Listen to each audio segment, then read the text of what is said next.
Welcome to the 10th episode of Faith and Freedom, the Presidents Who Built America.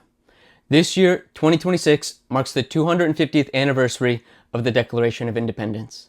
In this weekly series, we highlight the positive accomplishments of each U.S. president through the lens of biblical truth and the founding ideals of liberty, limited government, and the reliance on divine providence. Last week, we looked at William Henry Harrison, the war hero who championed limited government in his brief time in office. And today, we turn to his successor, John Tyler, the first accidental president, a man who stood firm on constitutional principles even when it cost him politically, and who dramatically expanded the nation through the annexation of Texas. So if you're interested, if you're curious, stick around. Let's dive in.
I can hear you, the rest of the world hears you, and the people who knocked these buildings down will hear all of us soon.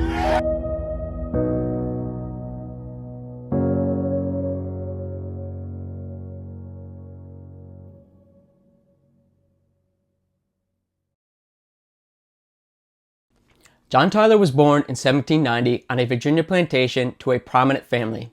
His father, John Tyler Sr., was a judge and friend to Thomas Jefferson.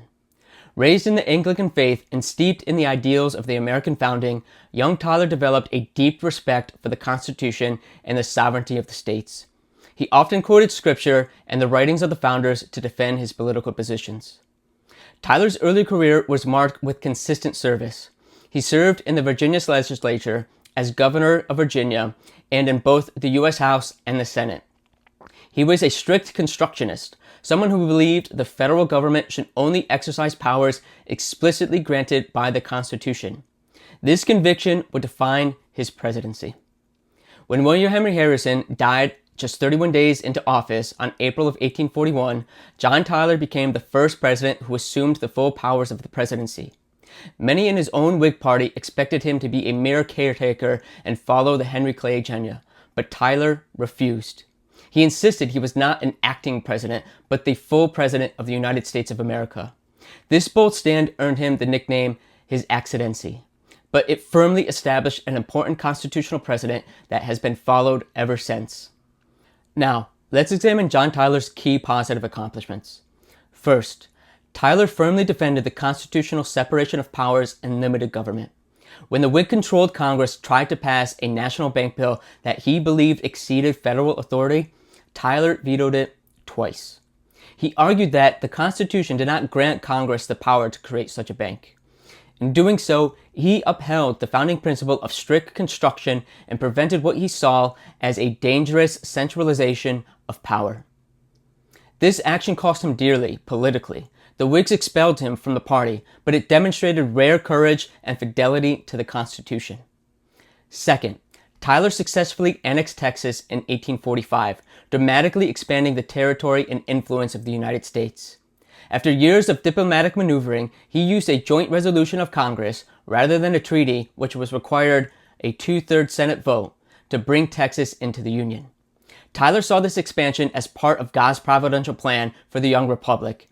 In his message to Congress, he frequently acknowledged dependence on the superintendents of the overruling providence that had guided the nation from its founding. This bold yet constitutionally sound move strengthened the Union, secured the southern border, and fulfilled what Tyler saw as a divine calling to grow the nation under God's favor. Third, Tyler worked to resolve long-standing border disputes peacefully. He negotiated the Webster-Ashburton Treaty with Great Britain in 1842, which settled the Maine-Canada border and prevented potential war.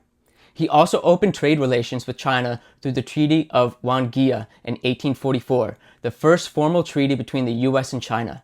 These diplomatic successes strengthened America's position on the world stage without unnecessary bloodshed. Fourth, even though he served without a party after being expelled by the Whigs, Tyler maintained personal integrity and moral conviction. He was a devoted family man and a lifelong defender of religious liberty. In his message to Congress, he frequently acknowledged dependence on the almighty ruler of the universe and called the nation to humility and virtue. Tyler's presidency was filled with challenges. He faced fierce opposition from his own former party, economic difficulties from the Panic of 1837 that still lingered, and the issue of slavery that continued to divide the nation. Yet through it all, he remained committed to the Constitution as he understood it. He once wrote that he would rather be right than popular, echoing the biblical principle found in Proverbs 29, verse 25. The fear of man lays a snare, but whoever trusts in the Lord is safe. So how do John Tyler's accomplishments impact us today in 2026? Because Tyler insisted on the full powers of the presidency after Harrison's death, we have a clear constitutional precedent for smooth transitions of power. Because he vetoed the national bank and defended limited government, we are reminded that the federal government should remain within its constitutional bounds. And because he successfully annexed Texas, we see the full long-term benefits of strategic territorial expansion done through proper constitutional means. And because he acted according to conviction rather than party pressure, we are challenged to prioritize truth and principle over popularity. John Tyler's life reminds us that faithful service often comes at a cost, but it leaves a legacy that outlasts political storms. As he himself affirmed, true leadership flows from the reverence for God and fidelity to the founding charter. I want to thank you all so much for joining me as we continue our journey through America's presidential history. Next week, we'll examine James K. Polk, the president who oversaw the largest territorial expansion in U.S. history and fulfilled the vision of a nation stretching from sea to shining sea. If this series is encouraging you and helping you see the biblical foundations of our nation more clearly, please subscribe, hit that bell, and share this with others who love faith and freedom. I want to say God bless you. God bless the United States of America. I wish you all a very blessed week. Bye for now.